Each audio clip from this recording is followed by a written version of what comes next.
From platformers to racing games, fighting games and everything in between, the N64 holds plenty of treasured games that deserve a second chance to shine, even if that's just because early 3D graphics are a little ropier than a sailing festival ran by the Repo Man at this point. Here are our picks for the N64 games that we reckon should get a remake at some point in the future. But first, what was the first N64 game you remember having? Let us know down in the comments below, where you can enter a competition to win free stuff. Ooh, right. Are you ready to rumble boxing?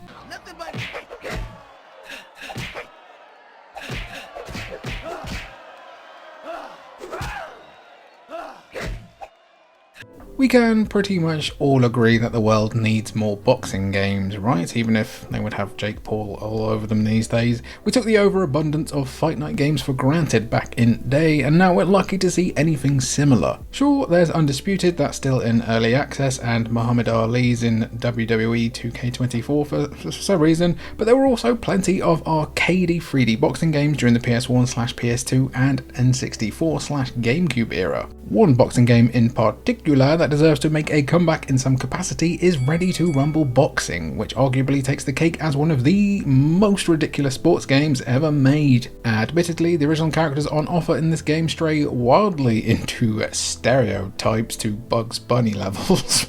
The Ready to Rumble series of games is perhaps most notable for two things, both of which were from the sequel, Round 2. Firstly, it allowed players to have a match between Michael Jackson and Bill Clinton, which is pretty silly already, but the real lunacy comes with the game's final boss, a Hulk-like version of veteran announcer/legend Michael Buffer, referred to as Rumble Man. Plus, this should get remade because the N64 version did actually end up cutting quite a lot of boxes. Let's fix that. Right, first was body shots, now comes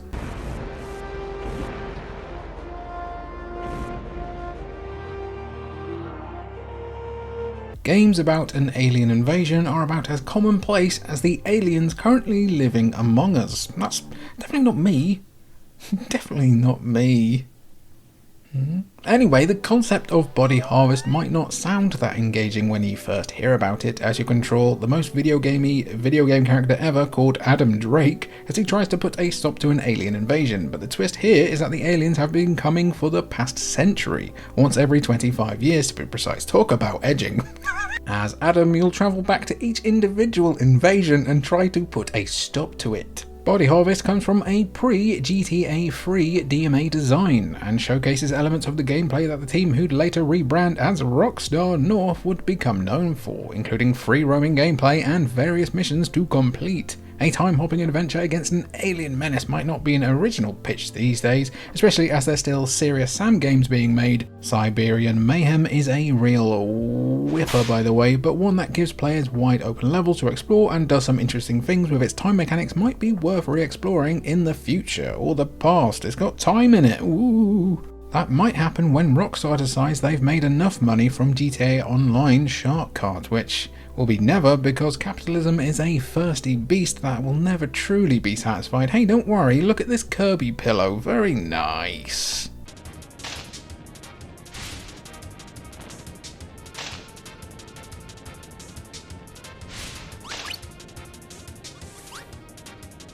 Kirby might have become a genuine mascot for Nintendo at this point, thanks to his continued appearances in the Super Smashing Bros. And the success of games like Kirby and the Forgotten Land, or Kirby's Return to Dreamland. The pink ball of joy who regularly fights interdimensional horrors beyond human comprehension, that's nice of him. Kirby is definitely in a better place culturally than he was when Kirby 64, the Crystal Shards, first launched on the Nintendo 64. So why not have HAL Laboratory and Nintendo give it another go? Like Return to Dreamland and other traditional Kirby games, Kirby 64 The Crystal Shards is a 2.5D platformer that sees Kirby and friends working together to eat enemies and claim their abilities for their own. What made Kirby 64 The Crystal Shards unique among other games in the series was the ability to combine copy abilities, with Kirby able to create up to 28 different combinations of already existing abilities, adding extra layers of fun to an already varied and enjoyable platformer.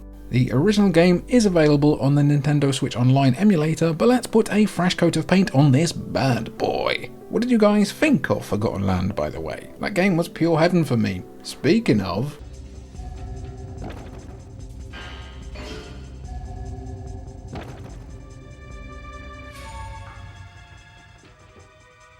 Hybrid Heaven is one of those games that simply refuses to be pigeonholed, as it borrows elements from action-adventure / platformers like the original Tomb Raider games, turn-based RPGs, sci-fi plots like Blade Runner, and of all things, wrestling.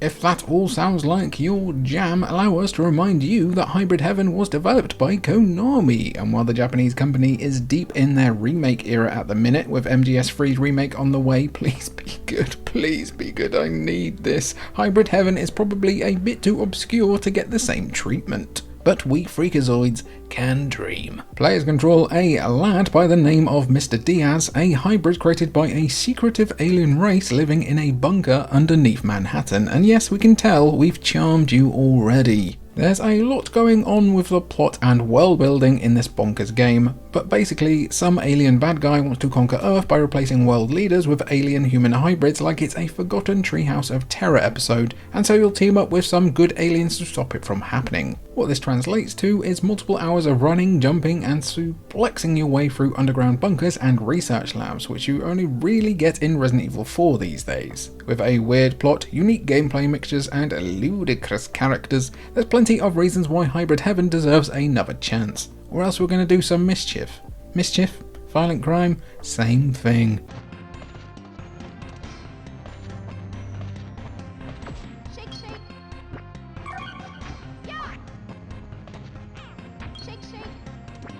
You want to talk about a studio that's dropped nothing but hidden gems and bangers just waiting to be remade? Let's talk about Treasure. The Japanese outfit hasn't really been that active in the past 10 years, but in the 90s and 2000s they were responsible for some of the best games on consoles, including the Genesis, Alien Soldier, Gunstar Heroes, Dynamite Headdy, and Sega Saturn, Guardian Heroes, Radiant Silvergun. But perhaps their most underrated game is the N64's Mischief Makers, a platformer where you grab and shake pretty much everything in sight like it's that scene in Airplane. Take care of this. Calm down. Get a hold of yourself. Admittedly, Mischief Makers might have been overlooked by some for being a 2.5D platformer on a console trying to embrace full 3D, but despite the supposed handicap, Mischief Makers allowed Treasure the opportunity to do what they do best: create amazing enemies and worlds that play with perspective and scaling. While other Treasure N64 games like Bang-I-Oh and Sin and Punishment would also make for a worthwhile remake, Mischief Makers feels like it's been lost to time, and that's a real shame, because it can be a real blast. Cool.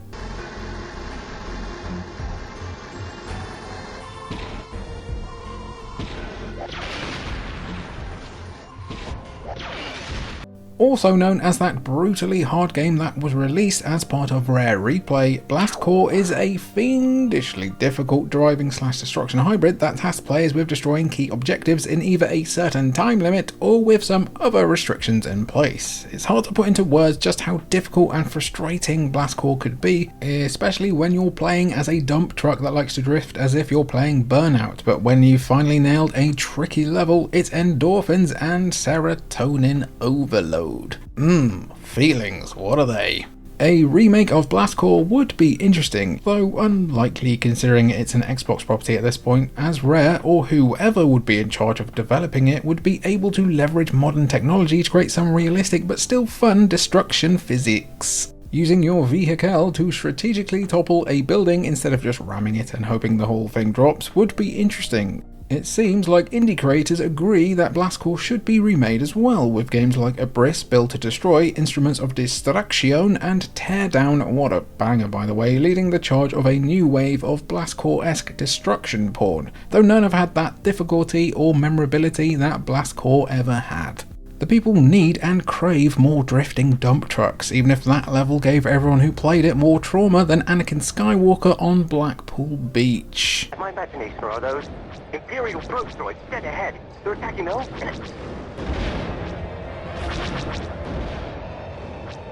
The Star Wars Rogue Squadron games are up there with some of the most requested video game remakes of all time, and it's not hard to see why. Respawn currently has the lightsaber battles on lock with the Jedi series, while Ubisoft are giving players the experience of being a miscreant in the galaxy far, far away with Star Wars Outlaws, but we'd love another chance to be a part of the coolest part of the whole franchise, the ship battles.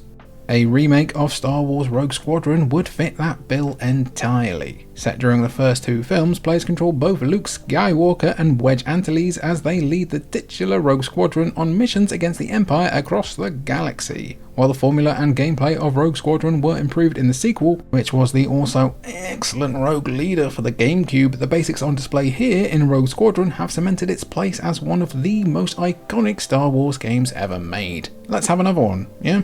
In fact, throw Rogue Leader and Rebel Strike in there for good measure. We've been good boys this year. Sure, Star Wars Squadrons may not have done amazingly, but there's no time like the present to remake the classic, and these next games too.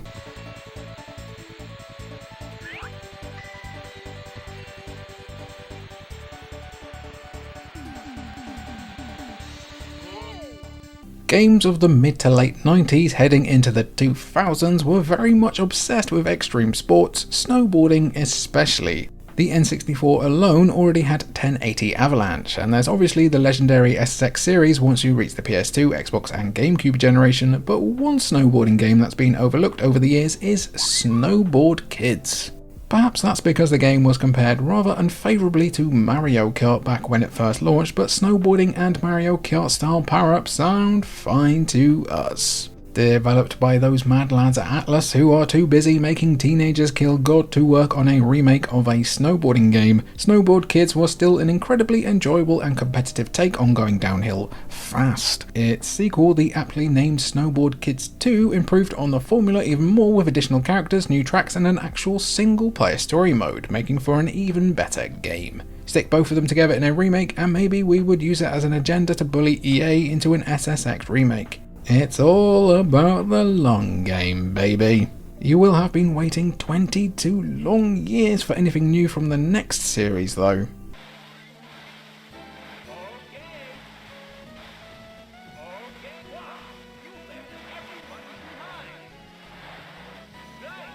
Is it tempting to say we want an F-Zero X remake? Well, we didn't buy an F-Zero soundboard for no reason, but we're saving that energy for an F-Zero GX remake with additional AX content, of course, which is obviously never going to happen because God remains dead. Instead, let's talk about Wave Race 64, which was originally pitched and referred to as F-Zero on water, thanks to the fact that it would have featured boats instead of jet skis. Thankfully, Wave Race 64 stuck to jet skis instead, and it was a much better game for it, and now we're hoping that Nintendo actually does something with this franchise. Listen, we've got enough room in our hearts for two dormant Nintendo racing franchises, why don't you? While Nintendo might have had a decent supply of racing games already between Mario Kart 64 and F-Zero X, Wave Race 64's connection to the water made for an experience completely different from those two games. It also allowed Nintendo the ability to showcase the enhanced graphics and physics that the N64 was capable of, with a wide range of weather and water conditions that would affect the race as a whole. Showcasing the power of a console with Wave Race was a trick that Nintendo would use again with Blue Storm, which truly looked beyond incredible back in the day, by the way. That was on the GameCube, and Nintendo would be wise to do it again with their new Switch console whenever that comes out. Even Silicon Valley would take notice. From space. Sorry, I meant Space!